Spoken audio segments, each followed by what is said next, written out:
Għat-tieni ġimgħa konsekuttiva, is-Segretarju Ġenerali tal-Partit Nazzjonalista Pawlu Borċelevier kompla għaddej bil-politika tal-attakki personali u tfigħ tat-tajn. F'intervista pubblikata fuq il-blog tal-opinjonista Andrew Azzopardi, Pawlu Borċelevier ħareġ qatta bla ħabel jattakka lill-eks deputat parlamentari Franco De Bono.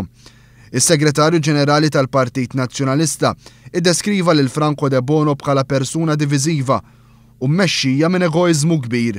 Borċelevier fisem il-Partit Nazzjonalista baqa' wkoll joġġezzjona għal ħatra ta' Franco De Bono bħala l-persuna inkarigata mit-tmexxija tal-Konvenzjoni Kostituzzjonali, ħatra li jagħmel gvern ġdid matul dawn l-aħħar jiem. Borċelevier sostna li l-istil u l-karattru ta' De Bono mhux ser jinbidel mal-bidla fil-gvern u għalhekk iddeskriva din l-għażla bħala waħda żbaljata.